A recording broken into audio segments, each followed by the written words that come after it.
누가복음 22장 22절 제 성경으로 135쪽입니다. 한 절만 읽고 디모데전서 2장 6절 읽겠습니다.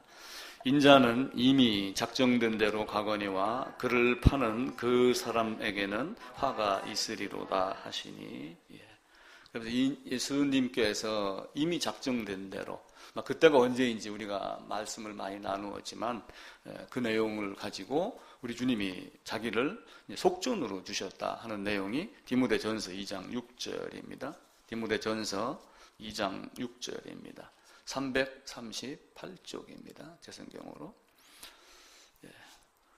4절, 5절, 6절 함께 읽겠습니다. 하나님은 모든 사람이 구원을 받으며 진리를 아는 데 이르기를 원하시느니라. 하나님은 한 분이시요 또 하나님과 사람 사이에 중보자도 한 분이시니 곧 사람이신 그리스도 예수라. 그가 모든 사람을 위하여 자기를 대속물로 주셨으니 기약이 이르러 주신 것이라. 아멘. 대속물이 속전입니다. 예전에는 속전 이렇게 이야기를 했는데 이걸 이제 개정해서 바꾸면서 이것을 대속물 이렇게 말씀을 하셨죠. 그러니까 무엇인가는 모르지만은 나를 대신하여 속전으로 주셨다. 예수님이 그렇게 말씀을 합니다. 예수님은 중보자로 오셨어요. 그리고 모든 사람을 위하여 자기를 속전으로 주었다라고 이렇게 이야기를 하며 모든이라는 것을 이야기를 합니다. 그러니까 사람들이 자 봐라. 모든 사람을 위해서 죽으셨으니 반드시 모든 사람이 구원을 받을 것이다. 이렇게 생각을 하고 있지만 실제는 그렇지 않죠. 하나님은 전능하신 분입니다. 하나님이 모든 사람을 구원하시기로 작정하셨다면 모든 사람이 구원받아야지 됩니다. 그런데 왜 그렇게 되지 않았을까요? 그것은 하나님이 그렇게 하지 않으셨기 때문에 그래요. 그래서 제가 성막을 통해서 죄를 깨닫고 뭔가 죄를 위해서 대속할 짐승이 필요하다는 것을 알고 그것을 끌고 제사장 앞에 가서 짐승의 머리에 안수하고 그리고 죄를 고백하며 안수하고 그 짐승을 죽여서 번제단에 태운 모든 자의 모든 죄라고 제가 해석을 달리 드렸습니다. 그래서 우리가 이것을 문자적으로만 읽다 보면은 모든 사람이라고 하는 개념 안에 내가 들어가 있으니 나는 예배당에 등록만 하면은 세례만 받으면 천국이다. 이런 논리로 접근을 하는 사람들이 있죠. 그래서 우리가 성경을 보고 계속해서 공부하고 배우고 또 그리고 묵상하고 기도하며 하나님의 지혜를 구하는 것은 하나님이 왜 그런 말씀을 하셨고 우리에게 주시고자 하는 것이 진짜 무엇인가 라고 하는 것을 찾는 겁니다. 그지난주 종교다원주의를 이야기를 하며 그러면서 또 로마서에 있는 말씀, 레위기 18장 5절에 있는 말씀을 들여가지고 우리가 하나님께 열심히 있으나 그것이 사실은 뭐냐면 자기 의를 세우려고 하나님의 의를 힘써 복종하지 아니하였다. 근데 이제 그 말씀 뒤에 10장 5절에 보게 되면은 열심히 해라 율법으로, 그러면서 율법으로 열심히 행하는 자는 율법으로 살리라 라고 이렇게 하였지만 사실은 율법으로 살 수 있다는 얘기예요, 없다는 얘기예요? 살 수 없다는 얘기입니다. 그래서 율법으로 살 수 없다고 하는 그 내용을 갈라디아에서 정확하게 또한 이야기를 합니다. 갈라디아서를 한번 찾아보겠습니다. 갈라디아서 3장입니다.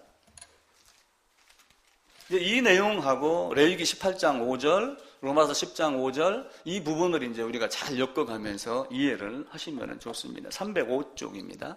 제 성경으로 갈라디아서 3장 22절에 보면은 성경이 모든 것을 죄 아래 가두었다라고 이렇게 이야기를 하며 21절에 함께 읽어봅시다. 그러면 율법이 하나님의 약속들과 반대되는 것이냐? 결코 그럴 수 없느니라. 만일 능히 살게 하는 율법을 주셨더라면 의가 반드시 율법으로 말미암았으리라. 그러니까 율법을 행해서 의롭다함을 받을 자가 있다 없다? 없다라고 로마서에서 바울이 확정을 짓고 그리고 갈라디아의 교회에게 율법이 아닌 은혜로 하나님의 말씀을 찾았지만 또다시 율법을 지키며 구원을 유지해 나가는 것이라고 생각했던 그들에게 그것이 아니고 만약에 그 율법이 살게 하는 율법이었다면 사실 은혜가 필요 있어요, 없어요? 필요 없지요. 예수님이 필요가 없지요. 만약에 그 율법이 살게 하는 율법이었다면 무화과 나무 잎에서 사실은 끝나야지 됩니다. 근데 그 무화과에서 끝나지 아니하고 가죽옷을 지어준 것은 율법이 아니라 인간의 행위가 아니라 하나님의 의, 하나님의 선물, 은혜, 라고 하는 그걸 믿는 믿음 안에서 사는 것이다 라고 이야기를 하고 있습니다. 이와 같이 하나님은 우리에게 어떤 속전, 어떤 대속물 이렇게 해놓으면서 하나님이 정해놓은 방법이 있어요. 그 성경을 가지고 우리는 하나님의 방법, 하나님의 방식, 그것이 무엇인가를 찾아보는 겁니다. 그래서 레위기 18장 5절에 있는 말씀은 사실은 무슨 말씀이에요? 애굽, 가나안, 애굽에 살던 그것 아니고 가나안에 들어가서도 그들의 습성을 따라 살지 말고 하나님의 법을 지키면서 살아라 라고 하는 것을 말씀을 드리는 거죠. 그러면서 제가 이 율법이 기능 중에 첫 번째가 뭐가 있다고 그랬었죠? 율법이 기능 첫 번째? 죄를 깨닫게 해주는 것. 그리고 이제 일반적으로 두 번째다가 뭘 집어넣냐면은 삶에 대한 성화의 과정 중에 율법을 지키는 걸로 이렇게 생각을 하고 있죠. 만약에 죄를 깨달았습니다. 죄가 무엇인가를 깨달았어요? 그럼 죄가 무엇인가를 깨달았으면은 죄를 해결해 줘야죠. 구약은 율법에서 실패했고 구약은 아니고 그래서 예수님이 오셨다라고 하는 논리로 사람들이 구약과 신약을 구분을 하고 율법과 은혜를 구분을 하지만 실제 이 율법이 죄를 깨닫게 하기도 하고 두 번째 뭘 해주냐면 죄를 해결해 줍니다. 이게 성경이 가장 큰 요점이에요. 그러니까 율법으로 지킬 수 없는 그것을 율법이 해결해 주고 그 율법을 지금 이후에도 출애굽한 백성에게도 2세대 태어난 자들에게도 계속하여 율법을 통하여 뭘 가르치라고 그래요? 율법으로 나아가는 방법을 가르치는 거예요. 그게 우리가 성막이라고 하는 제도가 구약 이렇게 하고 있지만 이것이 성전으로 왔고 지금 뭐로 왔어요?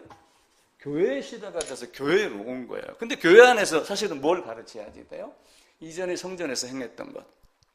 단순한 제사의 형태가 아니라 성막에서 무엇을 행하셨던가. 그리고 성막에서 가르쳤던 것은 사실은 어디에서 가르쳤던 거예요?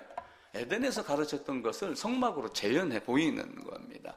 그래서 그 율법을 통하여 의로움으로 나가는 것. 이걸 우리가 곰곰이 생각을 하셔야지 돼요. 자, 자녀분이 두 분입니다. 아들만 둘인가요? 예. 한 번 딱 말하면은 평생 그걸 지키며 사는가요? 아니면 반복해서 계속 이야기를 해야 돼요. 지금은 늠름한 청년이 되어 있지만 3살, 4살, 5살, 미운 7살 이렇게 넘어가며 초등학교, 중학교, 고등학교 가는 동안 완벽한 삶을 살았나요? 살지 못합니다. 우리 아들도 마찬가지예요. 중학교, 고등학교 다닐 때 학원 보냈더니 대학교 가서 하는 말이 아버지 그때 헛돈 날렸어. 나 사실 가가지고 공부 안 했어. 그걸 자백을 하더라고요. 고백이기도 하고 자백이기도 하죠. 자, 그러면은 어느 사람은 이런 이야기를 합니다. 자녀를 키우는 부모가 반드시 알아야 될 것이 한 가지가 있다. 자녀를 향해서 수백 번, 수천 번, 수만 번 반복해서 교육을 해야 되는 것이다. 그걸 언제까지요? 그들이 그 부모의 세대를 이해를 하고 자기 자식을 통해서 또 부모의 모습을 드러낼 때까지 계속해서 그걸 가르치는 거다. 그렇게 이야기를 해요. 그래서 반복해서 가르쳐서 성장하고 반복해서 가르침을 받아야지 이해가 되고, 그러면 그 반복함을 성경은 무엇을 반복할까요? 우리가 구약, 신약 그러니까 사람들이 자꾸 구약은 폐기된 것, 율법은 폐기된 것, 율법이 이루지 못했기 때문에 은혜가 왔다. 그럼 율법으로 하나님께 나아갈 수 있나요?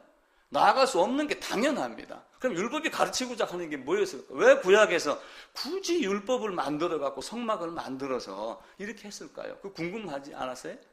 그걸 우리가 고민을 해보야죠. 근데 하나님이 성경 전체에서 창조하시고 창세기에서 에덴 만드시고 그리고 아담 만들고 그리고 지금까지 현재 예수님 오시고 그리고 지금까지 계속해서 반복해서 가르치는 거예요. 우리가 자녀에게 잔소리하고 가르치는 거하고 똑같이 계속해서 가르치는 거예요. 뭘 가르치는 걸까요? 자, 쉽게 얘기를 하면은 에덴이 뭐냐면 하나님 나라 모형입니다. 그죠? 그리고 마지막에 또 다시 어디가 있어요? 새 예루살렘이 있죠. 이 새 예루살렘에 가기 위해서 사실은 여기서 뭘 제일 먼저 해줬어요? 아담에게 가죽옷 입혀준 거예요. 그 가죽옷 입혀준 거를 계속해서 가르치고 여기에서 이제 마지막 가르침이야. 나머지는 이제 모형으로 예표로 보여주는 건 없어. 그때부터는 모세와 선지자의 글에 또 사도를 통해서 이렇게 가르칠 거야 라고 이렇게 이야기를 하는 거예요. 자, 정권 교대, 정권 교체 이런 말이 있어요. 동아일보에 그런 내용이 나왔더라고요. 일본은 정권 교대라는 말을 쓴대요. 군대 갔다 오셨죠? 아직 안 갔어요? 복무 중. 자, 그러면은 교대를 할 때가 있어요. 군대 가면 보초를 씁니다. 밤 새벽 2시에서 3시. 또 아니면 또 그 다음 사람은 3시에서 4시. 그럼 사람은 바뀌지만 임무가 똑같아요, 달라요? 임무가 똑같죠. 그게 교대예요, 교대. 그러니까 일본이 뭐 우길기 해가지고 참 나쁜 사람들입니다. 아마 천벌을 받아야 돼요. 그럼에도 불구하고 그들이 악하든 무엇이든 갖고 있는 정신 하나를 우리가 배우는 거예요. 그래서 어떤 칼럼니스트가 동아일보에다가 기고를 했어요. 일본은 정권 교대를 하는데 우리나라는 정권 교체를 한다. 그러니까 교체를 한다는 얘기는 사람까지 바꿔버리는 거예요. 수도꼭지를 바꾸다. 흥거에서 새 것으로 바꾸다. 이전 것을 치워버리는 게 교체입니다. 그러니까 우리나라 정권은 정권 교체를 하면 이전 것을 계속 박살을 내잖아요. 감옥에 보내고 뭐하고. 물론 잘못한 건 벌을 받아야 되지만. 그런데 일본은 악한 것일지라도 100년, 200년 전부터 꾸며가지고 지금까지 계속해서 변하지 않고 나가요. 근데 제가 이야기를 드리는 것은 교체와 교대라는 말의 의미입니다. 선지자를 보내서 하나님이 계속해서 아브라함부터 수많은 사람을 보냅니다. 예수님이 제자를 만들어서 지금 또 뭐 목사라고 하는 제도를 더 갖고 두고 있어요. 그러면은 하나님이 이 가죽 옷을 만들어 줬던 이 사람들 이런 시스템을 교대를 시키는 걸까요? 교체를 하는 걸까요? 교대를 하는 거예요. 아브라함 다음에 이삭으로 교대하고 그 다음에 야곱으로 교대하고 교대하는데 하나님이 가르치고자 했던 정신, 하나님이 가르치고자 했던 복음, 예수, 그리스도, 에덴에 있던 그 무엇인가 가죽 옷을 만들었던 우리는 어린 양이라고 생각을 하죠. 그걸 가르치면서 미리 예수를 보여줬던 것이 바뀌어요, 안 바뀌어요? 안 바뀌죠. 그런데 중간에 이단이라는 것들이 드러나면은 뭐가 되는 거예요? 이 사상을 바꿔버리는 거예요. 사람도 바뀌지만 사상도 바뀌는 거예요. 그렇게 하면서 교대와 교체라고 하는 이런 습관으로 이 땅에 있는 지금 어지러움들이 굉장히 많습니다. 우리가 성경을 보고 계속해서 이야기해야 되고 반복해서 이야기해야 될 것은 사실은 뭐냐면은 이 하나님이 왜 무화과 잎을 거부를 하고 가죽 옷을 입혀주었을까라고 하는 것. 무화과 잎이 정당했다면 왜 아담이 부끄러움을 느끼고 두렵고 해서 숨었을까요? 당당하게 나가야 되죠. 그죠? 근데 갈라디아서 3장 21절 우리가 읽었던 대로 사는 율법은 없습니다. 하나님이 반드시 갈라디아서 3장 22절에 이야기했던 대로 성경이 모든 것을 죄 아래 가두었어요. 그건 왜 그렇게 한 거예요? 하나님이 긍휼을 베푸시기 위해서. 그러니까 축복, 은혜라고 하는 것은 하나님께 나오게 하기 위해서 하나님이 그렇게 하신 거예요. 근데 인간들은 그렇게 하지 아니하고 하나님의 말씀을 사람을 바꿔가면서 계속 복음을 전하는 게 아니라 중간에 사람 바꾸고 생각도 바꾸고 복음도 바꾸고 그렇게 하면서 교체하는 그런 시스템으로 가지고 가는 거예요. 그래서 진정한 교대는 아주 오래전부터 성경에서 아브라함이 믿었던 그 믿음, 모세가 이야기하고자 했던 그 율법의 진정한 의미를 지금 우리가 계속 가지고 내려가야지 돼요. 그래서 어떤 사람들이 성경이 이렇게 기록이 되어 있는데 이 성경이 창세기 1장 1절부터 기록이 되어 있어요. 그럼 지금까지 내려오면서 이 성경이 일관성이 있을까 없을까요? 역사, 사람, 등장하는 배경은 다 다릅니다. 그죠? 근데 거기에 뭔가 숨어 있는 것이 있어요. 그것은 성경의 일관성 그러면서 예수 그리스도의 복음. 그건 이야기를 하는 거예요. 그 복음 한 가지를 알면은 우리는 어떤 변화가 일어날까요? 진짜 그걸 정확히 안다면은 또 다른 변화가 일어납니다. 그래서 그 시가 심긴 데에 따라 달라요. 그 시가. 전에 제가 그 말씀 드렸죠. 똑같은 밭이 이렇게 있습니다. 근데 여기다가 뭘 심었고 뭘 심었는지는 누구만 알아요? 씨 뿌린 자만 알아요. 누가 예정됐는지는 아무도 몰라요. 모르기 때문에 우리가 아무나 대상으로 해서 예수 믿으세요 전도를 하는 거예요. 근데 하나님은 내가 누구를 어디다가 언제 뿌렸기 때문에 이 친구는 언제 날 거야, 어느 시대에, 어느 장소에서 그걸 뿌린 하나님만 아는 거예요. 근데 우리는 그걸 모르기 때문에 사람을 평가하지 아니하고 야곱과 에서 무슨 선이나 악을 행하기 이전에 하나님이 리브가의 뱃속에서부터 너는 택했고 너는 택하지 아니하였고 내가 너는 사랑했고 너는 미워했다라고 하는 것을 모르기 때문에 우리는 말을 던지는 거예요. 툭 던져서 하나님이 성자 하나님께 맡긴 자는 성자 하나님의 말씀을 듣고 깨닫는다. 요한복음 17장에 그렇게 말씀을 하잖아요. 그래서 우리가 그걸 알고 이 사람이 하나님의 말씀을 듣는 자구나. 또한 성경을 보면서 그 사람이 요구하고 바라보는 게 뭔가를 알면 그 사람이 하나님의 사람이 될 수 있나 하나님의 사람인가 아닌가를 어렴풋이 짐작은 할 수 있어요. 성경을 보면서 기복을 요구를 한다든지 어떤 번영을 요구를 한다든지 이런 모습을 보면은 과연 그게 그 뿌린 씨가 올바른 씨인가? 이걸 생각할 수 있겠어요? 없겠어요? 당연히 생각을 하죠. 보통 일반 사람들도 그래 생각을 하는데 성령 하나님께서 그걸 모르겠어요? 그래서 우리는 하나님이 왜 이렇게 하셨는가라고 하는 거예요. 그 하나님의 오묘하심을 아는 자가 아무도 없습니다. 자, 학자들이 이렇게 이야기를 해요. 하나님이 세상을 만들고 그리고 아담을 만들었어요. 그리고 아담을 통해서 무엇을 이루려고 그러는 거예요? 이 땅에는 땅이 있어야지 됩니다. 땅이 있으면 뭐가 있어야 돼요? 사람이 있어야 돼요. 국가가 이루어집니다. 국가가 있고 사람이 있으면 이걸 다스리는 주권이 있어야 율법이고 그 율법을 만들고 주권을 다스리는 왕, 이게 국가의 3요소입니다. 하나님 나라도 마찬가지예요. 하나님이 있고 가나안이라는 땅, 새 예루살렘이라는 땅, 그러면서 그 하나님이 주신 율법, 그리고 하나님이 그 나라를 채울 수 있는 백성 이렇게 줍니다. 그런데 아브라함에게 무슨 얘기를 했냐면은 그 세 가지를 다 이야기를 하며 가나안 땅으로 들여보내겠다라고 이렇게 말씀하시며 그것이 된 자에게 축복을 주겠다라고 말을 합니다. 물론 그 축복은 새 예루살렘에 대한 축복이지만 이 땅에 살면서도 너희가 굶지 아니하겠다. 무엇을 심어도 풍성한 열매를 맺겠다. 그런데 사람들은 그 다른 것을 기본적인 것을 원하지 아니하고 요 열매만 지금 바라보고 있는 그 삶을 갖고 성경이 복을 이야기하지 않는 것은 아니에요. 철저하게 복을 이야기를 합니다. 근데 그 복을 얻고 복을 누리기 위해서 가져야 될 기본을 이야기를 하는 거예요. 그것을 우리는 하나님의 자녀가 되는 거예요. 그래서 우리는 하기 좋은 말로 하나님의 난 자녀야, 나는 거듭났어 이렇게 말을 하지만 진짜 거듭났어? 이렇게 물으면 뭐라고 그래요? 나는 영접했습니다. 나는 모태신앙입니다. 성경은 모태신앙이라는 걸 묻지를 않아요. 성경은 모태신앙이라는 단어를 쓰지도 않습니다. 아브라함에게서 나온 이삭만큼 모태신앙이 있나요? 야곱만큼 모태신앙이 있나요? 내 부모가 리브가의 뱃속에 나왔다고 하여 에서가 나는 모태신앙입니다 이렇게 외칠 수 있나요? 그런 개념이 아니에요. 하나님은 자기가 원하는 자를 살려요.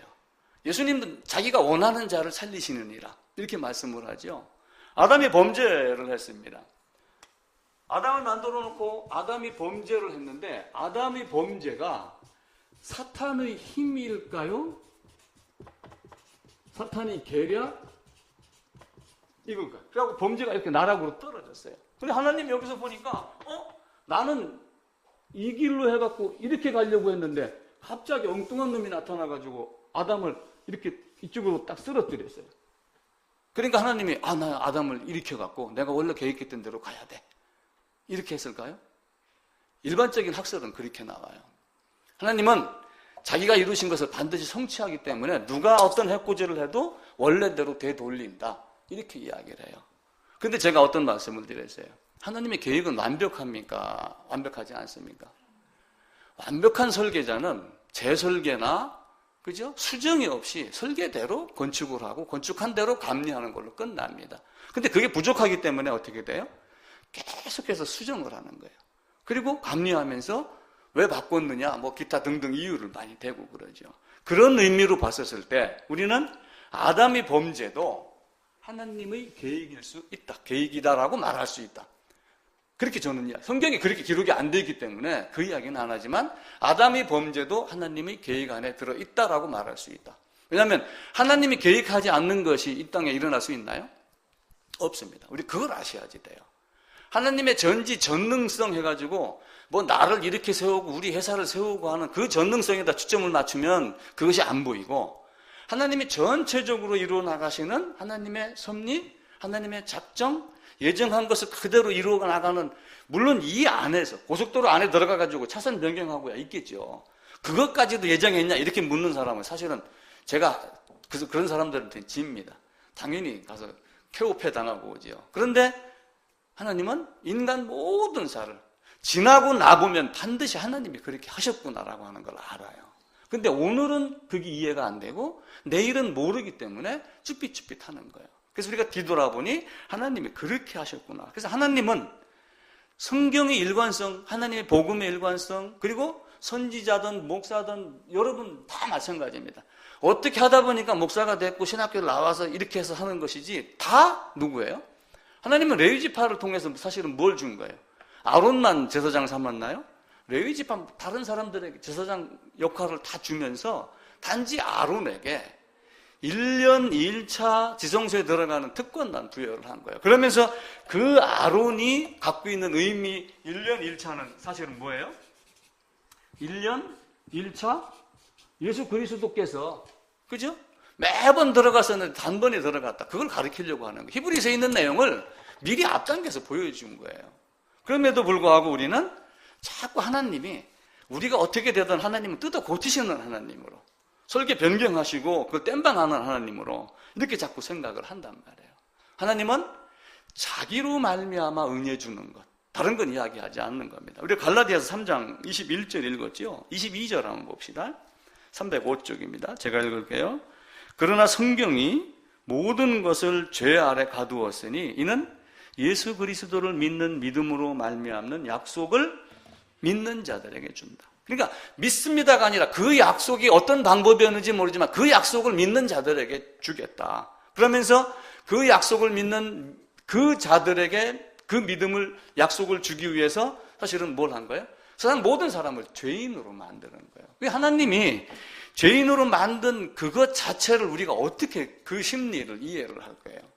자, 거지가 있는데 거지 부자가 옛날에 그런 얘기 있었습니다. 거지 부자가 불타는 집 옆을 지나가다가 한 얘기 있죠.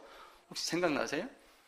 아들아, 우리는 집이 없으니 불탈 염려가 없어서 얼마나 좋느냐 그런 얘기를 했다고. 근데 그 불이 안 나서 행복한 그 사람의 마음을 우리가 이해를 해 못해요. 그 당사자가 아니면 이해를 못합니다. 마찬가지로 하나님이 세상 모든 사람을 성경이 죄 아래 가두었던 그 오묘함을 우리가 어떻게 알아요? 네가 주의 마음을 알아서 어떻게 하겠냐? 주의 마음을 알아서 갚겠느냐? 그렇게 이야기를 해요. 로마서로 한번 가보겠습니다. 로마서 11장입니다.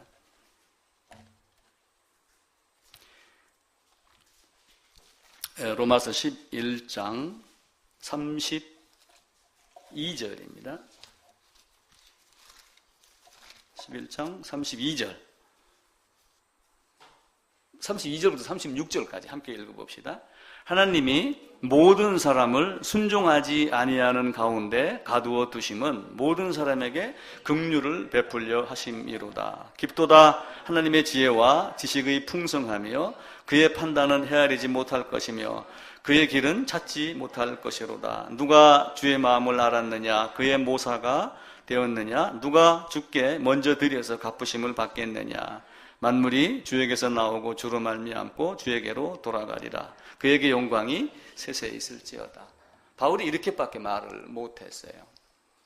그걸 어떻게 알겠느냐? 누가 주께 먼저 드려? 이것을 율법과하고 하게 되면은 율법으로 행해가지고 열심히 뭔가 드리고 바쳤다고 하나님 우리를 주신 하나님이냐? 그것이 아니다. 그 이야기를 바울이 여기서 하는 겁니다. 하나님은 은혜로 주기 위해서 아담으로 범죄한, 자, 아담이 범죄했으면은 아담의 태어나기 전에 어디에 있었어요? 태어나기 전에. 성경적인 근거로 하면은 아버지 허리에. 그죠? 아브라함이 노량모를 갖고 왔었을 때 멜기세덱에게 11조를 바쳤습니다. 근데 그 자식 레위가 아브라함의 허리에 있었기 때문에 바친 것이 된다. 이렇게 하며 일체성을, 동일성을 이야기를 합니다. 그러니까 아담이 범죄했을 때 사실은 아담 한 사람이지만 온 세상에 있던 모든 인류가 사실 어디에 다 들어가 있어요? 아담의 허리에 다 있었어요. 그게 이해가 되셔야지 돼. 아담의 허리에 다 있었습니다. 모든 사람이 대표가 누구예요? 첫사람 아담이에요. 아담의 대표성. 그래서 아담 한 사람으로 말미암아 모든 사람을 순종하지 아니하는 데 가뒀다. 이 바울이 11장 32절에서 하는 이야기가 사실은 그 이야기입니다. 모든 사람을 순종하지 않은데, 아니 순종한 사람도 있었겠죠. 그죠? 하나님 뭐 율법대로 살았습니다. 누구예요? 그 부자 청년 있잖아요. 살았습니다. 그러니까 예수님이 그거 말고 이것도 해 그러니까 네 재물 팔아서 다, 사실 자기 재물 팔아갖고 다 가난한 사람 주는 사람이 있나요? 없어요. 어느 사람이 이런 얘기를 합니다. 연말에 크리스마스 때 돼가지고 구제함에다가 10억을 넣었어요. 잘한 거예요, 못한 거예요? 사람이 보기엔 잘한 거예요. 근데 이게 하나님의 뜻으로 보면은 왜 즉시 그때 구제할 때 못 주고 안 주고 지금까지 기다렸다 줬느냐? 너는 가증한 자다. 이렇게 되는 거예요. 우리가 그 하나님이 어떤 마음을 갖고 있는가? 인간의 생각과 하나님의 생각은 달라요. 그 이전에도 필요한 자가 있었을 거예요. 근데 왜 국가에서 또 아니면 크리스마스라고 하는 어떤 행사에 나와가지고 굳이 그렇게 했느냐? 라고 하는 것을 질책하는 어떤 철학자가 있는 거예요. 우리도 그걸 보고 하나님 앞에서 어떤 자인가? 스스로 태어나는 자 아무도 없습니다. 그죠? 다 누구를 통해서 태어나요? 아담, 하와, 그죠? 가인, 아벨, 셋, 전부 이렇게 태어납니다. 부모 선택해서 태어나는 사람 아무도 없어요. 제가 누추 그런 얘기를 많이 들었어요. 내가 부모를 선택했다면 난 이건희 내가 뭐 큰 차이 안 나니까 저 위에 그 이병철 씨나 뭐 이런 분들, 나는 저 유대인 아버지 그 머리 똑똑하신 그런 사람들 택해서 태어났을 것이다. 아니면은 영원토록 권력이 이어지지 않는 알렉산더나 거길 들어가가지고 알렉산더가 죽은 다음에 내가 바로 권력을 차지해서 한 200년 정도 더 지킬 것이다. 이런 생각도 해보겠죠. 근데 그걸 그렇게 할 수 있는 자가 있나요? 아버지 택해서, 동욱이는 아버지 택해서 태어나서? 너도 가끔 후회하지 않아? 아버지를 택해서 태어났다고 그러면은 이렇게 가난한 아버지가 아니라 부자 아버지 때문에 지금 강남에다가 45평짜리, 8평짜리 아파트 10채를 가지고 있었을 텐데 이 전세가 끝나면 또 어디로 가야 되나 그런 고민하지 않아? 근데 그게 쉽지가 않은 거예요. 주어지는 대로 주는 거예요. 왜 그렇게 했느냐? 아담의 대표성이에요. 다른 거 아무것도 없어요. 아담의 대표성이 돼야지 다른 대표성이 이어져요. 두 번째 대표성은 누구예요? 예수. 모든 사람이 태어나서 있는 모든 사람이 다 첫사람 아담에게 속한 자가 되는 거예요. 이게 아담의 대표성이에요. 그럼 이 땅 안에 있는 모든 사람의 모든 죄를 사실은 누가 짊어지고 가세요? 예수님. 그럼 예수님이 두 번째 아담 대표성이 되는 거예요. 그래서 고린도전서 15장에 아담 이 얘기 나오고 로마서 5장에도 아담 이렇게 나오면서 첫사람 아담과 마지막 아담, 처음 사람, 마지막 사람, 그러면서 대표성에 대한 이야기가 있어요. 대표성. 근데 이제 대표성뿐만이 아니라 사실은 뭐예요? 을사조약, 그러면은 일본하고 뭐 이렇게 해가지고 조약 맺은 주권을 빼앗긴 이런 거예요. 그걸 가지고 우리 을사늑약 이렇게 합니다. 아니면 처철하게 당했다 이 얘기예요. 왜 나는 도장 안 찍었는데 왜 그래요? 위에 있던 어떤 왕이, 어떤 황제가 도장을 찍으니까 그 안에 속해 있던 나는 자동적으로 그래 되는 거예요. 아담이 범죄로 말미암아 여기 있는 나도, 동욱이 너도 아담 안에서 범죄한 아담 김동욱이 되는 거예요. 그게 이해가 돼요. 아담 안에서 범죄한 나, 아담 안에서 범죄한 나, 김관식이 되는 거예요. 왜 내가 언제 아담에게 죄를 졌어? 나는 아담 안에서 아담을 본 적도 없어. 그렇게 하지만 우리가 그 육적 혈통을 따라서 쭉 올라가 보세요. 내가 있는 위치가 어딘가. 이런 모든 것들을 고민하다 나온 게 예를 들면 철학이고 종교고 그러면서 그 뿌리가 어딘가. 이게 생각을 하는 거예요. 근데 허공을 치는 거예요, 사람들이 자꾸. 근데 우리는 그 아담 안에 들어가 있던 아담 나라고 하는 거예요. 자, 원죄라고 하는 개념은 뭐예요? 아담의 허리에 있어서 내가 원하든 안 원하든 나는 뭐가 됐어요? 죄인이 됐어요. 태어나자마자 죄인이 된 거야. 너는 내 뱃속에 내 목사가 되고 난 이후에 태어나도 너는 죄인이야.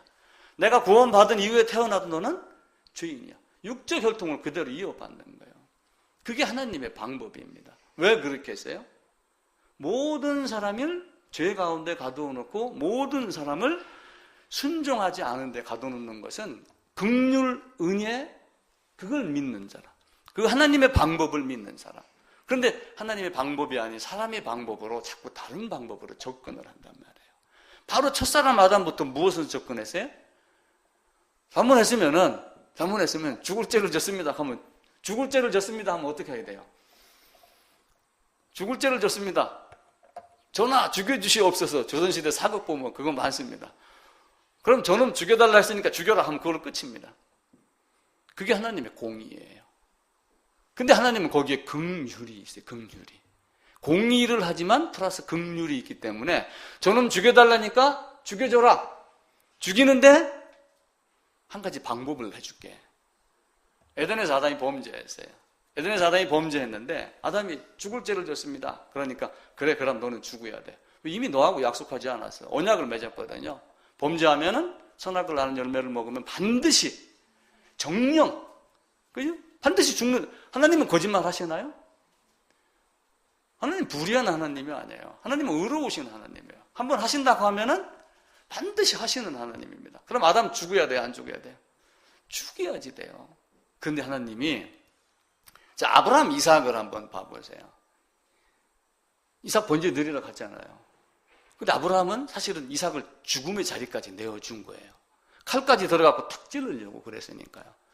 그 마음에 칼이 들어가도록 명령하고 손이 움직이는 걸 하나님이 알겠어요? 모르겠어요? 그걸 딱 알고 아브라함 하고 딱 멈추게 되는 거예요. 그래서 우리가 영화에서 보면은 아브라함아 이렇게 이야기를 하지만 이제 학자들이 그 히브리어 이렇게 분해를 하면은 아브라함아 딱 이렇게 급하게 이야기하는 거라고 그러죠. 멈춰라. 뭘 준비를 했어요? 이미 아담이 범죄하기 이전에 양이 준비가 되어 있어야 안 되어 있겠어요? 아브라함, 이삭과 그 모리아산에서 준비된 양만 보면은 에덴에서 아담이 범죄하고 너는 죽으리라, 죽을 거야, 죽일 거야 라고 했을 때 이미 어떤 가죽옷을 만든, 그 가죽이 나는 뭐 돌고래 가죽, 소가죽 이런 개념이 아니라 6월절 어린 양으로 오신 예수 그리스도라고 하는 그 양이 이미 준비가 되어 있겠어요? 안 되어 있겠어요? 준비가 되어 있죠. 그러니까 하나님은 어떻게 해요? 아담하고 언약 맺기 이전에 바울을 통해서 무슨 이야기를 했어요? 에베소서에서 창세전에 그리스도 예수 안에서 예정하사. 그죠? 그럼 아담의 범죄도 예정이 되어 있던 거예요. 우리는 그렇게 말할 수 있어야지 돼요. 어떤 신학자가 와도 당당하게 이야기를 하며 하나님이 어떠하신 분인가, 하나님의 성품, 하나님의 어떤 섭리 이런 걸 다 드러내놓고 그럼 하나님이 뒤치다거리하는 하나님이냐? 결코 그렇지 않다라고 하는 것을 우리가 이해를 해야지 돼요. 그래서 아담이 범죄로 말미암아 대표성만 따지는데 사실은 뭐예요? 아담에게 포함된 대표성이지만 아담 안에서 범죄한 아담, 김동욱 그러면은 사실은 아담과 김동욱이와 동일성이에요. 같은 인물이라고 보는 거예요. 왜? 아담이 사람이라는 뜻이거든요. 물론 개인적인 구별성은 갖고 있지만 큰 의미로 첫사람, 마지막 사람, 첫 아담, 마지막 아담, 죄인, 의인 두 그룹으로 딱 나누면은 아담이 대표성, 아담이 동일성 이 안에 다 포함이 됩니다. 그렇게 됐었을 때 뭐가 되는 거예요? 그게 됐었을 때 대신, 대속이 이루어지는 거예요. 그 대신, 대표성, 동일성 이게 이해가 안 된 상태에서 예수님이 내 죄 가져가서 답을 천년만년 외워도 하나님이 나는 너를 모른다 이렇게 말씀을 하시는 거예요. 그러니까 제자들이 주께서 우리를 가르치지 아니하였습니까? 그럼 주께서 엉터리로 가르쳤겠어요? 무엇인가 진실을 가르쳤겠죠. 그럼에도 불구하고 내가 너를 모른다. 도무지 알지 못한다. 이 행악하는 자들아 떠나가라 라고 했던. 그래서 하나님이 모든 사람을 죄 가운데 가두어 놓고 모든 사람을 순종하지 않은데 가두어 놓아서 있는 그 가둠을 받은 자의 위치가 사실은 뭐예요? 이걸 갖다가 우리는 원죄라고 이렇게 이야기를 하는 거예요. 원죄. 그러니까 우리는 아담이 죄를 지은 것만 원죄다 자꾸 그렇게 한단 말이에요. 아담이 죄를 지은 것만 원죄고 아담이 죄를 지은 게 나한테 전가가 됐고, 물론 전가라는 이론도 맞습니다. 100%. 근데 아담이 죄를 졌기 때문에 아담이 원죄고 나머지는 원죄를 전가받은 사람이야. 그러니까 전가가 됐다 안 됐다를 갖다 놓고 펠라기우스, 알미니우스 자꾸 싸우는 거예요. 그런데 이 아담의 대표성으로 말미암아 모든 사람이 죄인된 그 죄인의 위치에 있다를, 너는 아담 안에 있던 사람이야, 아담의 대표성 안에 있던 사람이야를 가르치는 게 뭐냐면은 원죄라고 하는 개념이에요. 그래서 그 원죄가 아담이 범죄했다라고 하는 것에서 멈추지 말고, 왜 내가 원죄를 갖고 왜 전가가 됐고 하는 것을 대표성과 동일성과 이런 것들을 가지고 이해를 하면은 원죄라고 하는 개념. 근데 그 원죄를 어떻게 깨요? 예수 그리스도가 깬단 말이에요. 왜 모든 사람이 모든 죄를 다시 누구가 가지고 가요? 예수 그리스도께서. 여기 있는 모든 사람은. 그래서 대표성 안에, 첫 아담 대표성 안에 들어가 있어야지 둘째 사람 대표성 안으로 옮길 수가 있어요. 그게 안 되면 예수 안으로 들어갈 수가 없어요. 물론 성막으로 가르칩니다. 성막으로 가르치는데, 그 원죄를 통해서 야곱에서가 어떤 선이나 악을 행하기 이전에 이미 내가 야곱은 사랑하고 에서는 미워했다. 로마서 9장에서 그렇게 말씀을 하잖아요. 마찬가지로 이 땅에 있는 모든 사람은 노아 홍수할 때 뭐라고 얘기를 해요? 어려서부터 악하고 생각하고 행하는 모든 것들이 다 악하기 때문에 이들을 쓸어버리겠다라고 이렇게 이야기를 하죠. 어떤 말이 있냐면은 베넷이랑 베넷. 엄마들은 다 알죠. 베넷 쪼그리, 그죠? 베넷 쪼그리. 베넷이 뭐예요? 베넷. 뱃속이에요, 사실은. 그러니까 우리가 베넷 쪼그리 그러면 나면서 입히는 작은 옷, 그걸 가지고 이야기를 하지만 사실은 예전부터 어떤 말이 있냐면은 베넷 버릇이라는 게 있어요. 사전에도 나옵니다. 베넷 버릇. 이미 그 버릇을 가지고 나오는 거예요. 그래서 로마 그 창세기 6장에서 노아 시대에 이놈들 어려서부터 악하고 행하는 모든 것 악하다라고 했던 그것이 사실은 누구로부터 이어져 내려오는 거예요? 아담으로부터 이어져 내려오는 베넷 버릇이에요. 하나님이 그걸 뭐라고 그런 거예요? 원죄다 이렇게 이야기를 하는 거예요. 그래서 우리는 원죄를 씻을 수 있는 방법은 율법이 행함입니까? 아니에요. 그래서 우리가 갈라디아서 또 우리가 로마서 11장 이렇게 읽었듯이 긍휼을 베푸는 그 긍휼을 믿는 믿음, 그걸 갖고 있는 거예요. 근데 이스라엘 백성이 성막이 이렇게 있어요. 성막이 이렇게 있는데 성막이 문으로 들어갑니다. 이 안에 60만이 있어요. 60만. 가족이 4명이라면 240만 명이 살고 있어요. 이 성막 안에 들어가서 속죄를 안 드린 자는 어떻게 돼요? 이 주위에 살고 있지만 그는 아닌 자가 되는 거예요. 대제사장이 대표로 혼자 들어갔다고 하여 240만 명이 다 해당이 되나요? 아니에요. 이스라엘 백성을 계수하는 방법은 사람의 머리 숫자를 세는 게 아니라 무엇으로 한다고 그랬어요? 생각나세요? 속전을 탁탁탁 던지는 거예요. 그 동전 숫자를 세는 거예요. 속전을 안 내면은 백성에서 끊어진 자가 되는 거예요. 속전을 안 내면은 대제사장 아론이 1년 1차 한 번 지성소에 들어갔다고 하도 그 효력이 그에게 미쳐요, 안 미쳐요? 안 미치는, 그게 하나님의 방법이에요. 그러니까 우리는 율법을 가지고 사람의 방법을 자꾸 고안해내는 게 아니라 내 백성이 지식이 없어 망한다라고 하는 그 지식은 뭐예요? 성경 66권, 창세기 개념은 뭐고, 말라기는 뭐고, 이거 얘기하는 건가요? 아니에요. 하나님이 속죄하는 방법, 하나님 방식, 하나님 방법을 모르기 때문에 너희가 그렇게 됐다라고 하는 거예요. 내 백성이 지식이 없어서 망하는구나. 그 원죄라는 개념을 알고 우리가 원죄를 어떻게 하면 벗어날 수 있을까? 그걸 우리가 계속해서 이야기를 해야지 돼요. 그걸 가르치기 위해서 이 땅에서 뭘 하는 거예요? 우리가 생각하고 말하는 것을 뭘로 옮길 수가 있어요? 생각, 우리가 말한 것, 이걸 글로 옮겨요. 그죠? 자, 그러면은 이 생각하고 말하는 사람이 지금 안 보입니다. 100년 전의 사람이에요. 이 글만 가지고 어떤 책을 이렇게 만들어냈는데 이걸 가지고 이 사람의 생각과 말을 다 이해할 수 있나요? 그래서 연구하는 거예요. 그래서 에스라가 내가 성경을 연구해가지고 이렇게 해서 가르치기로, 율법을 준행하기로 이렇게 약속을 했다, 내가 다짐했다, 이렇게 하면 이걸 계속 이야기를 하는 거예요. 글을 다 말로 표현 못하고 말을 다 글로 표현 못하는 거예요. 근데 지금 모세 이후로 율법을 주고 하나님은 감사하게도 무엇을 주었어요? 여기다가 그를 통해서 이걸 알게 하려고 비유를 주시는 거예요. 예수님도 오셔서 비유 말씀하시잖아요. 그리고 어떤 것을 미리 가르쳐서 예표로 보여주고 그리고 모형으로 보여주는 거예요. 출애굽하죠. 출애굽.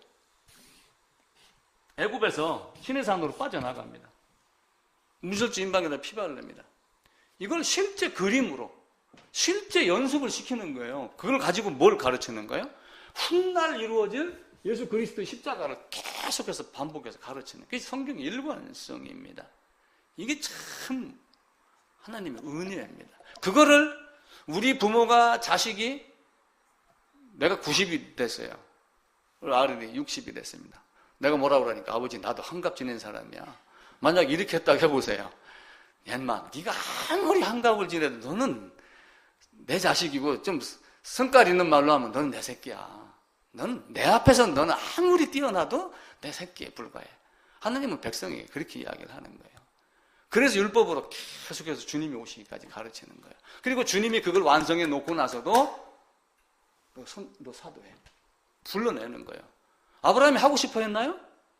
아니에요. 이사야 선지자가 나를 보내주세요. 이렇게 해서 보내달라고 해서 보냈나요? 물론 성경에는 이사야가 보내달라고 해서 보냈어요. 그런데 아까 씨 뿌렸던 이야기를 따지고 보면은 그를 보내기로 작정하셨기 때문에 그가 보내주세요라고 한 거예요.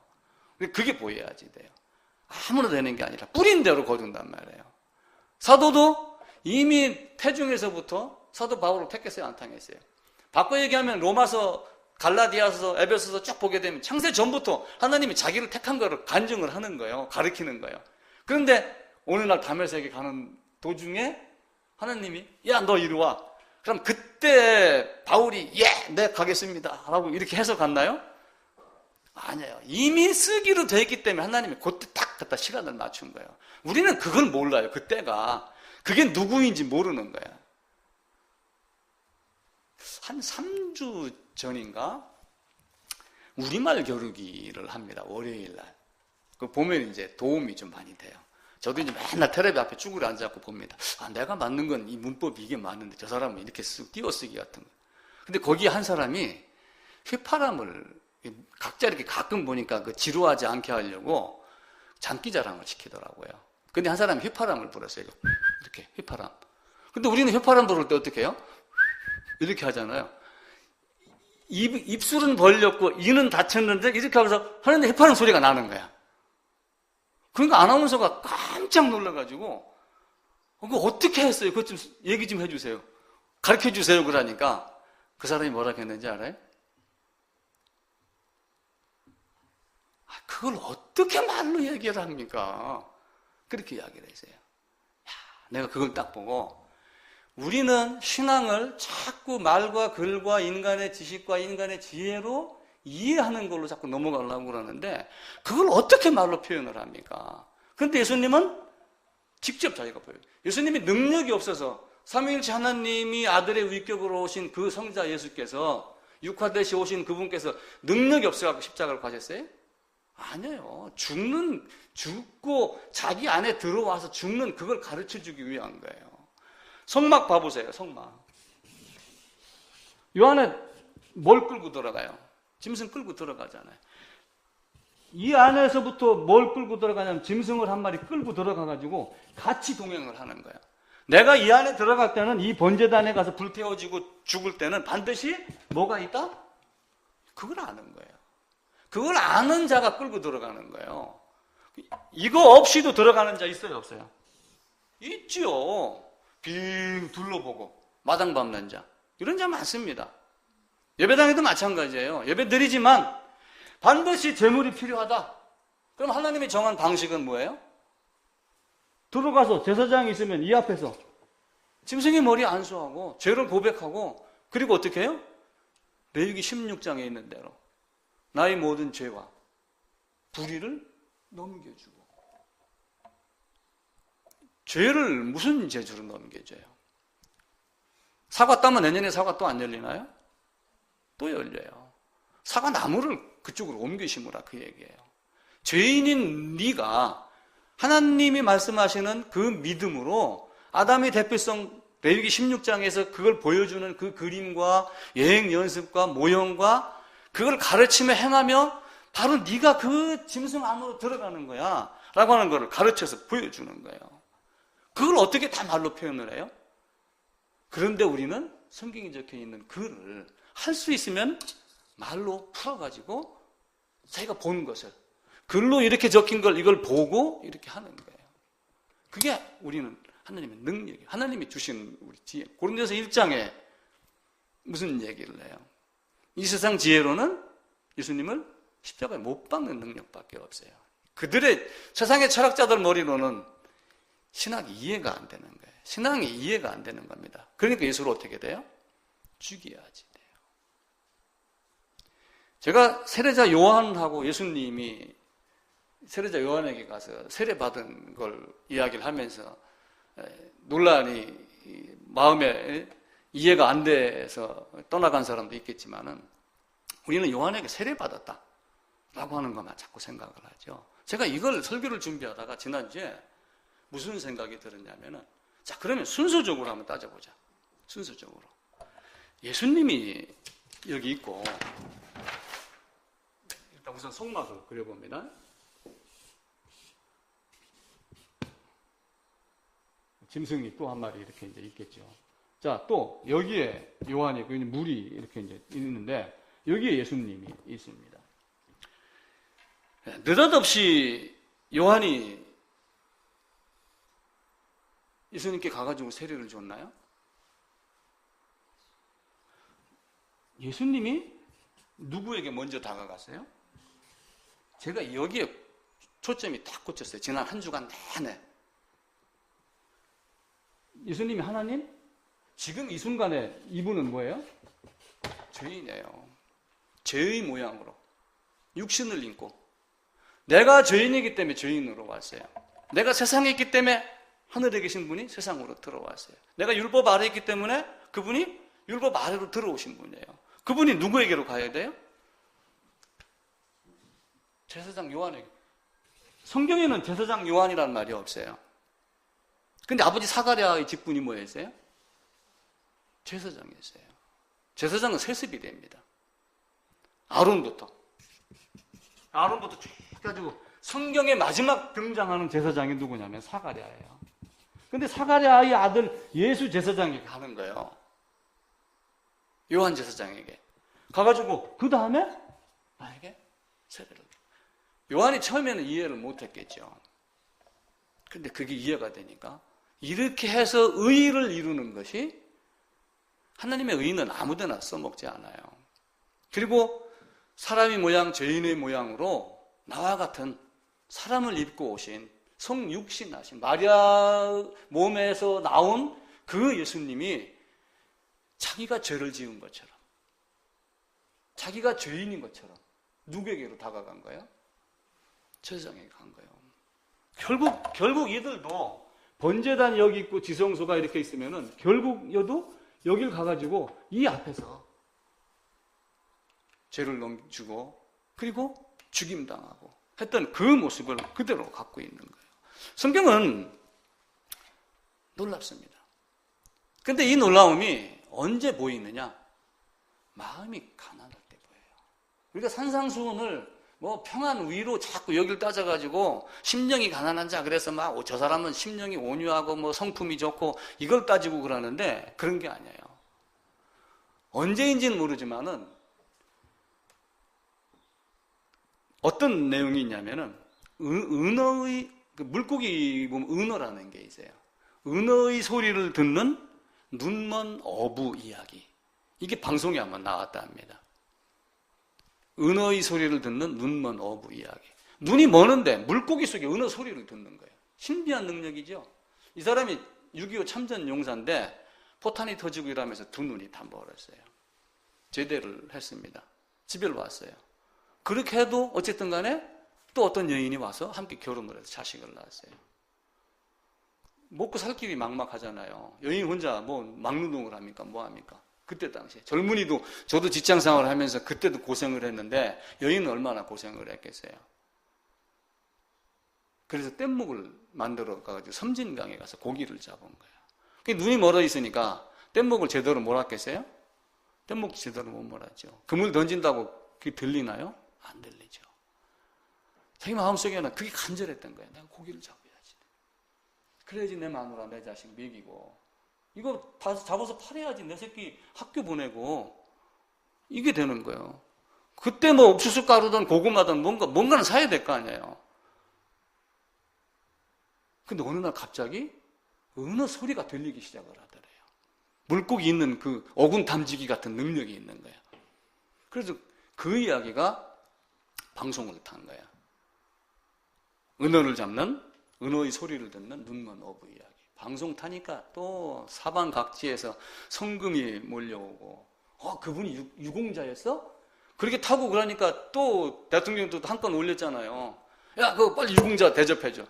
뭐 해가지고 모은 돈하고 해갖고 돈도 들어오고 집도 들어오고 막. 그때부터 배부르고 등이 따신 거예요. 근데 희한하게 그렇게 되고 나서부터는 은어의 소리가 안 들리더래요. 이스라엘이 그랬어요. 하나님의 백성? 우리는 선민이야? 유대인들이 그렇게 한 거예요.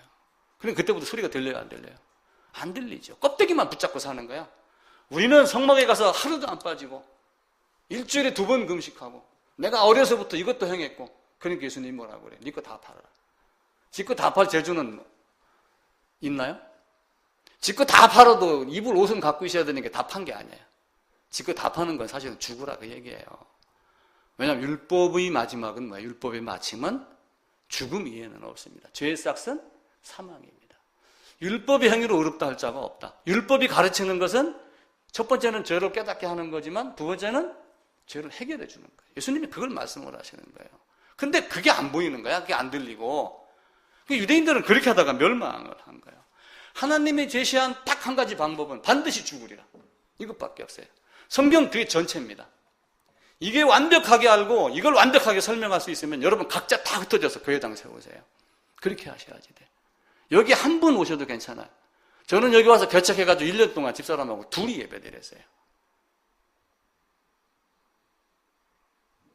12제자 3년 동안 얼마나 알았겠어요? 딱 한 가지 알은 거, 그거 알은 거예요.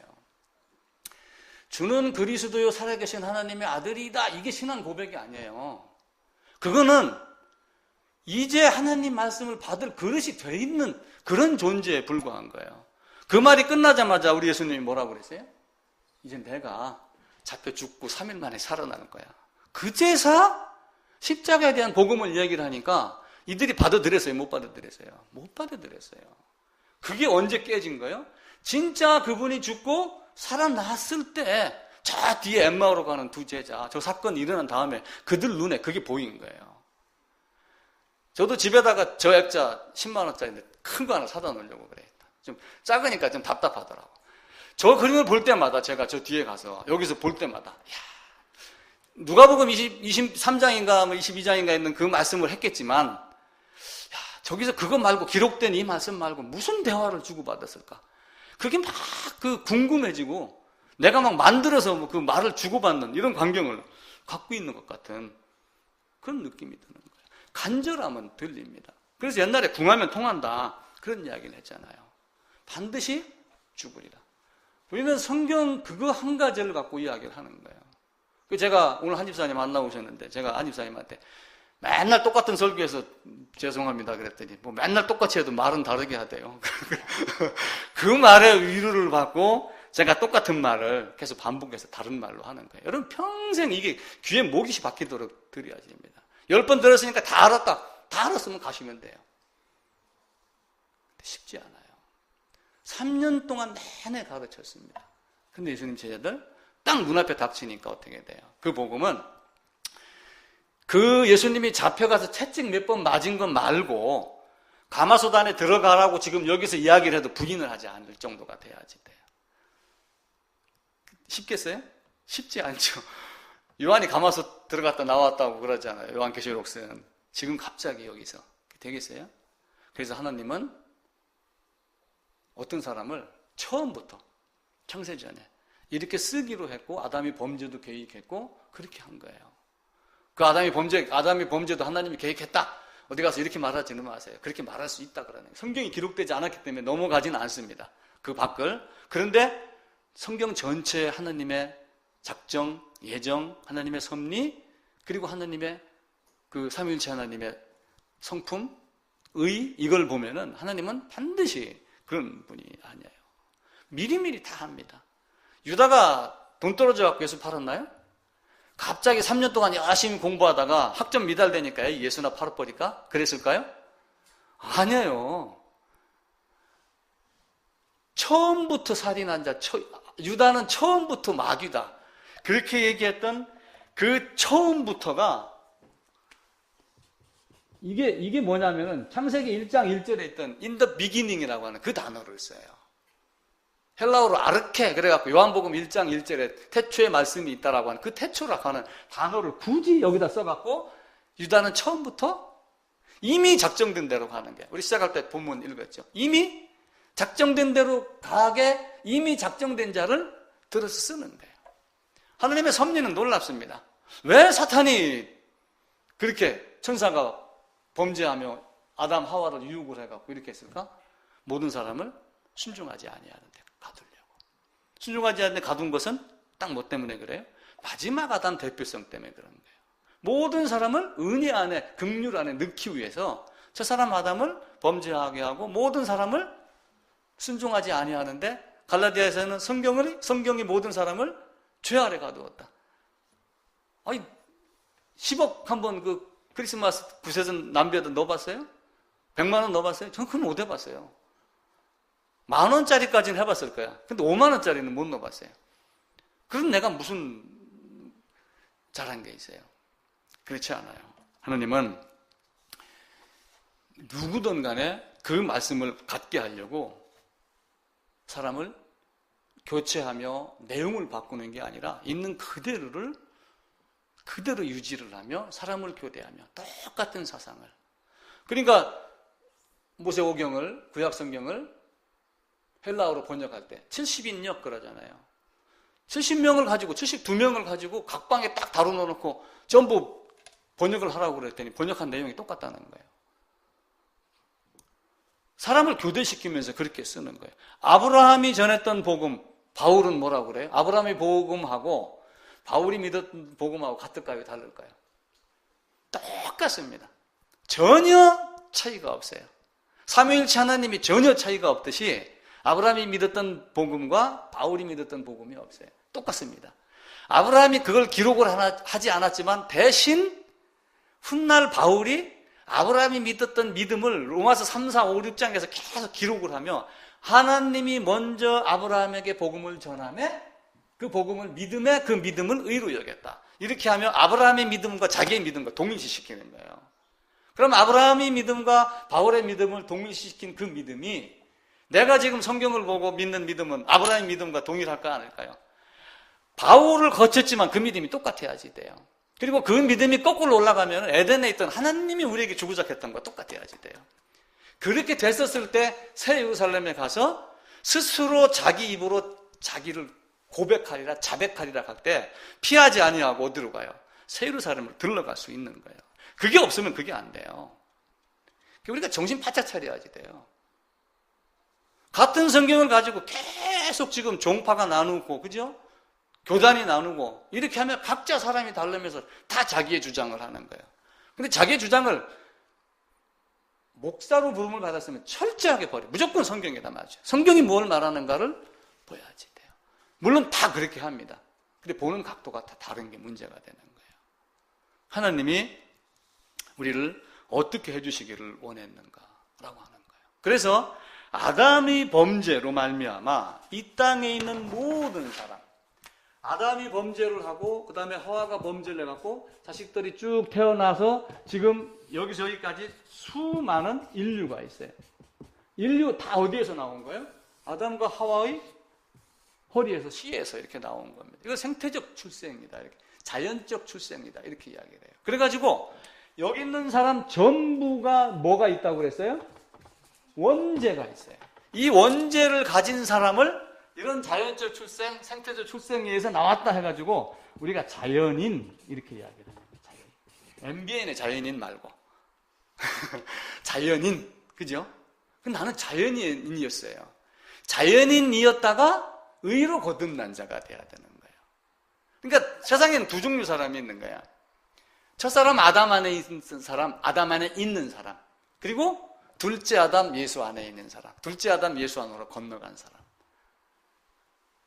성막에서 안수를 하고 희생제물 안으로 들어가듯이 하나님이 정한 어떤 방법에 따라서 내가 저쪽으로 건너가야지 돼요. 그게 애굽에서 가나안 광야로 홍해 건너가면서도 그걸 가르쳤잖아요. 마지막 날에도 또 가르치잖아요. 요단강 통해가지고. 율법을 해석하는 차이 때문에 그렇습니다. 그러니까 로마서 10장 5절에 자기 의를 이루려고, 자기 생각을 주장을 하려고. 아담과 같이 무화과 나무 잎으로 하나님 이거면 됐잖아요. 근데 정작 하나님이 눈앞에 보이지 않을 때는 당당하게 살았어요. 에덴에서. 근데 마음속에는 아마 쭈삣쭈삣 했을 거야. 발자국 소리, 딱 하나님의 소리가 들리니까 냅다 숨었잖아요. 그렇게 자신 있었으면 왜 숨어요? 그죠? 제가 중학교 3학년 때 가출을 한 적이 있었습니다. 3달 만에 돌아가죠. 이리저리 막 떠놀다가 내가 자신 있었으면은 3달 지나니까 집으로 가야 되겠다는 생각이 들더라고요. 그러면 대문 앞으로 딱 들어가면 되는데 이게 용기가 안 나는 거야. 그래갖고 집 주위, 동네 주위를 빙글빙글 돌았더니 동네 아저씨가 발견하고 이놈 잡았습니다. 그래서 끌고 가더라고요. 그래서 그냥 끌려가는 척 했죠. 우리도 마찬가지예요. 성경의 하나님의 방법이 뭔가. 그 첫사람 안에 있던 모든 사람, 원죄, 자연인을 사실은 이 믿음이라고 하는 거, 이걸 가지고 사실은 또 하나의 대표성, 또 하나의 동일성, 또 하나의 대신, 그래서 대속. 예수님의 대속을 부인하는 게 아니에요. 당연히 대속이에요. 근데 그 안에 있는 걸 보라는 거예요. 요셉이 방글라데시에 갈 때 뛰어갔나요? 비행기 타고 갔어요. 비행기 안에 앉아있으면 졸아도 되고 자도 되고 그래요. 그래도 실어다 줘요. 그게 하나님의 견인입니다. 참 감사하죠. 근데 이왕이면 그 안에서 작은 불이지만 독서라도 하고 밖에 구름도 좀 보고 옆 사람하고 대화도 좀 하고 그럼 얼마나 좋아요. 그죠? 나를 방글라데시까지 보내주려고 비행기 값을 만들어주신 우리 어머니께 감사하며 문자도 보내면 또 얼마나 좋아요. 근데 그렇게 안 하고 거기서 주는 포도주에 취해가지고 난동을 부린다. 그럼 구속당하죠. 징계를 받는 거예요. 그게 우리의 삶이에요. 우리 신앙인의 모습입니다. 그게 광야나 가나안에서 그렇게 되는 거예요. 예수님은 그냥 간 게 아니에요. 자신이 죄를 지은 자와 같이 자신이 죄를 지은 것처럼 그 자리에 가서 죽은 거예요. 그래서 그 모습이 이사야서 53장에 있는 모습이 사실은 누구의 모습이에요? 나의 모습이에요. 그가 채찍에 맞음으로 하는 그가 나음을 입었도다라고 하는 여기에 감성에만 젖어갖고 눈물을 흘리지 말고 그가 어떠한 모습이었던가? 볼품이 있었나요? 고운 모양 풍채? 없었어요. 영화배우 달력에 그림 그리는 예수는 유명한 영화배우 세계 최고의 배우입니다. 근데 고운 모양도 없고 풍채도 없다고 돼. 그게 누구의 모습이에요? 나의 모습이에요. 그런 나를 하나님이 그렇게 하셨다라고 하는 것을 우리가 알고 지금 여기서 하나님을 바라보게 하신 것 이것 가지고 감사해야지 됩니다. 그 부자 나사로 봐보세요. 부자 나사로. 제가 우리 며느리 결혼한다고 데려왔었을 때 내가 종교인이 되었다면 믿는 자 아니면 안 돼. 딱 거절했을 거예요. 그래서 저 친구 교회 안 다녔죠, 그때는. 근데 그 시가 언제 날지 난 그건 모르기 때문에 그건 하나님의 뜻이다. 네가 좋아하니 네 가정 네가 책임져야 되고 삶 책임져야 되고 결혼해라. 두 딸 다 그렇게 했습니다. 우리의 인생은 내일도 모르고 우리가 정할 수 있는 게 아무것도 아니에요. 그럼에도 불구하고 끝내 요 하나님의 복음이 들어가지 않으면 그 어리석은 부자같이 되는 거예요. 가가지고 고통받으면 어떻게 하세요? 손가락 끝에다가 물 한 방울만 묻혀갖고 내 혀를 서늘하게 해달라. 얼마나 힘든 곳이었어요. 단순한 힘인가요? 아니에요. 거기는 바람만 봐도 졸도합니다. 여리고성에 있는 사람들은 하나님 소문만 듣고도 혼절했다. 그렇게 하고 있죠. 오늘 설교 제목이 뭐예요? 유전무죄, 무전유죄.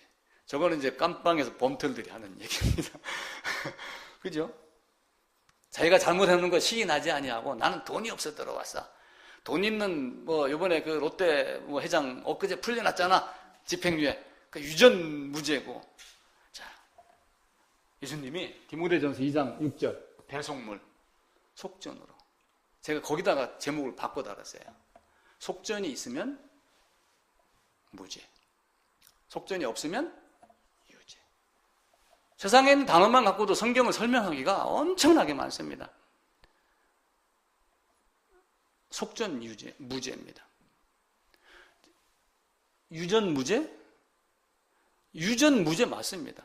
성경으로는 그 속전이라고 하는 대속물 안으로 들어가면은 무죄가 돼요. 나는 저 유전 무죄, 무전 유죄 저거를 생각을 하다가 이야, 참 이거 김관식이 대단하다. 내가 참 억지로 만든 의미였지만 참 대단하다. 그 디모데전서 2장 6절을 보다가 속전. 그러다 갑자기 저 단어가 떠올랐어요. 그래 진짜 속전이 있으면 무죄입니다. 근데 그 속전 안으로 들어가라고 성경은 가르치는 거예요. 그래서 우리가 지금 그 성막에 대한 설교를 지금 계속 해나가지만 사실은 제목을 성막에다 거는 것만 이야기를 하고 또 했던 얘기를 사실은 반복을 하는 거예요. 근데 그 성막에 죄인이 들어갈 때 뭘 갖고 들어가요? 속전을 갖고 들어가는 거예요. 대속물로 번역을 한 개역 개정에서 그 대속물을 가지고 들어가서 대속물 머리 위에다가 안수했을 때 그 대속물의 동물이 짐승이 뭘로 바뀐다고 그랬어요? 제물이 돼야지 돼요. 그러니까 동물이 제물 되지 않으면 안 돼요. 예수님이 죽음이 어떤 사람에게는 개죽음이 되는 거예요. 그리고 나에게는 감사하는 희생 제물이 되는 거예요. 내가 예수님 안으로 들어갔었을 때 첫사람 아담이 대표성 안에 있었던 것과 마찬가지로 둘째 사람 아담 대표성 안으로 들어갔었을 때 그게 성경은 안수로 그것을 우리가 여기서 이렇게 하는 세례 말고 그 세례자 요한이 요단강에서 예수님께 세례했던 것 그리고 로마서 6장에서 그 세례를 구약의 안수를 세례로 설명을 하며 너희가 세례를 받아야지 된다. 어디에서요? 예수 그리스도와 연합을 계속해서 이야기를 합니다. 우리가 그것을 우리가 알고 하나님 우리에게 어떠한 사랑을 베푸셨는가 정리를 하면은 진짜 유전 무죄입니다. 속전이 있으면은 하나님 앞에서 무죄입니다. 그게 긍휼을 베풀기 위해서 순종하지 아니하는 자를 순종하게 하는 그 긍휼에 순종하는 긍휼을 믿는 믿음 그 믿음 안에 있게 하기 위해서 우리 그걸 하는 거예요. 그래서 성경이 모든 것을 죄 아래 가두었다. 근데 죄인들이 자기의 어떤 그 지혜 계몽되고 나서 아주 이 땅은 더 못되졌어요. 그래서 알곡과 가라지를 가르기 위해서 계몽운동이 일어났던 것 아닌가. 저는 또 그런 생각을 또 순간적으로 해보게 됩니다. 계몽을 하니까 어떻게 돼요? 너희 가르침이 없어도 내가 내 능력으로 하나님께 나아갈 수 있는 지혜가 있어. 사람들은 그렇게 생각을 하는 거예요. 그 깨달음은 그게 아니라 오히려 그 깨달음을 가지고 그 계몽을 통해서 성경을 바라보는 눈을 가지면 좋은데 어떤 자들은 계명을 통해서 자기를 높이는 자가 있고 어떤 사람은 자기를 낮추는 자가 있어요. 그래서 우리는 성경을 보고 나는 이런 존재입니다. 나는 정말 아무것도 아닌 존재입니다. 나는 정말 먼지와 티끌이요. 이런 존재입니다. 이런 존재로 살았는데 이런 존재인데 하나님이 이렇게 해 주셨습니다. 라고 하는 것 그것을 우리가 믿는 믿음 안에서 살아내기를 또 반드시 그것을 정확하게 알고 언젠가 저와 헤어지지만 여러분들이 살 날이 저보다는 많으니까 주위에 있는 사람들에게 그걸 명확하게 설명할 수 있어야지 되는 그런 위치까지 그렇게 임무 교대하는 그런 사람들이 꼭 되시기를 부탁을 드립니다.